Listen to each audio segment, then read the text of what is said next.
ಇವತ್ತು ನಾವು ಫಿಶ್ ಸಾರು ಮಾಡ್ತಿದೀವಿ ಫ್ರೆಂಡ್ಸ್. ಒಂದು 10-15 ಬೆಳ್ಳುಳ್ಳಿ ಹಾಕಬೇಕು.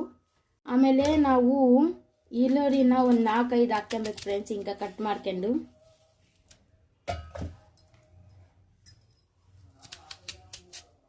ನೋಡ್ರಿ ಫ್ರೆಂಡ್ಸ್, ಸಖತ್ ಆಗ್ತೈತೆ ಫ್ರೆಂಡ್ಸ್. ನೀವು ಒಂದ್ಸತಿ ಮಾಡಿ ನೋಡ್ರಿ, ನಿಮಗೆ ಇಷ್ಟ ಆಗಿ ಮತ್ತೆ ಮತ್ತೆ ಮಾಡಿ ತಿಂತೀರಿ. ಹಂಗೆ ನಮಗೆ ಒಂದು ಫಾಲೋ ಮಾಡಿ ಫ್ರೆಂಡ್ಸ್, ಲೈಕ್ ಸಬ್ಸ್ಕ್ರೈಬ್ ಫ್ರೆಂಡ್ಸ್. ಟಮಾಟೆ ಒಂದು ಜಾಸ್ತಿ ಏನೂ ಆಗಬಾರ್ದು. ನಾವು 4 kg ಫಿಶ್ ತೊಗೊತಿದ್ದೀವಿ, ಹಂಗಾಗಿ 2 ಟಮಾಟೆ ಅಷ್ಟೇ ಹಾಕ್ತಿದ್ದೀವಿ. ಒಂದು 3 ಹಸಿಮೆಣಸಿನ್ಕಾಯಿ ಹಾಕ್ರಿ ಫ್ರೆಂಡ್ಸ್. ಹೀಗೆ ಒಂದು ಸ್ವಲ್ಪ ಸಣ್ಣದು ಪೀಸು ಎಲ್ಲ ತೊಗೊಂಡು ಹಾಕ್ರಿ ಫ್ರೆಂಡ್ಸ್. ಒಣ ಕೊಬ್ಬರಿ ಇದ್ರೆ ಹಾಕ್ರಿ ಫ್ರೆಂಡ್ಸ್, ಕಟ್ ಮಾಡಿ ಪೀಸ್ ಮಾಡಿ ಹಾಕ್ರಿ. ಹಂಗೆ ಒಂದು ಇಷ್ಟು ಸ್ಪೂನ್ ಜೀರಿಗೆ ಹಾಕ್ರಿ ಫ್ರೆಂಡ್ಸ್, ಒಂದು 4 ಸ್ಪೂನ್ ಹಾಕ್ಬೇಕು.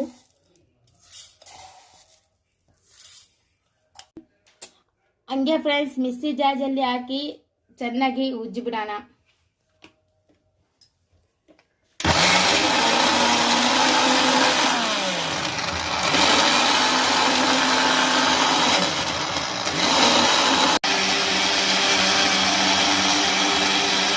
ನೋಡ್ರಿ ಫ್ರೆಂಡ್ಸ್ ಹೆಂಗಾಗಿದೆ.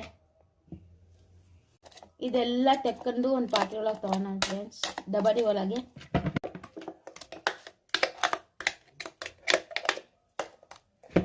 ನೀವು ಈರುಳ್ಳಿ ಎಷ್ಟು ಹಾಕ್ತೀರಿ ಫ್ರೆಂಡ್ಸ್, ಅಷ್ಟು ನಿಮಗೆ ಸೇರುವ ಗಟ್ಟಿ ಆಗ್ತೈತೆ ಫ್ರೆಂಡ್ಸ್. ಒಂದು ಡಬ್ರಿ ನೀರಲ್ಲಿ ಇಷ್ಟೊಂದು ಹುಂಚೆಹಣ್ಣು ಹಾಕೋಣ. ಇದು ಸ್ವಲ್ಪ ನೆನೆಸಿಟ್ಟು ಬಿಡೋಣ ಫ್ರೆಂಡ್ಸ್. ಒಂದು ಅರ್ಧ ಗಂಟೆ ಇಟ್ಟಿದ್ರೆ ಈ ರೀತಿ ಆಗ್ಬಿಡ್ತೈತಿ. ನಾವು ಬೇಯಿಸಿ ಇದನ್ನ ಕೈಯಿಂದ ಒತ್ತಬೇಕು.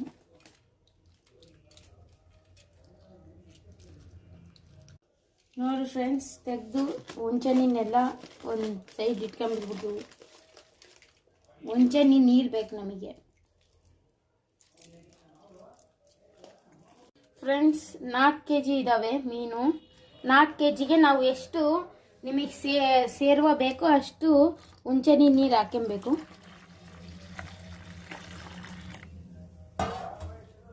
ಫಿಶ್ ಮಸಾಲ ಹಾಕ್ಯಾನ. ಇದೇನು ಮಸಾಲ ಆಯಿತು. 1 ಸ್ಪೂನ್ ಹಾಕಿ ಫ್ರೆಂಡ್ಸ್ ಖಾರ ಪುಡಿ. ಇನ್ನೊಂದು ಸ್ಪೂನ್ ಹಾಕ್ಯಾನ.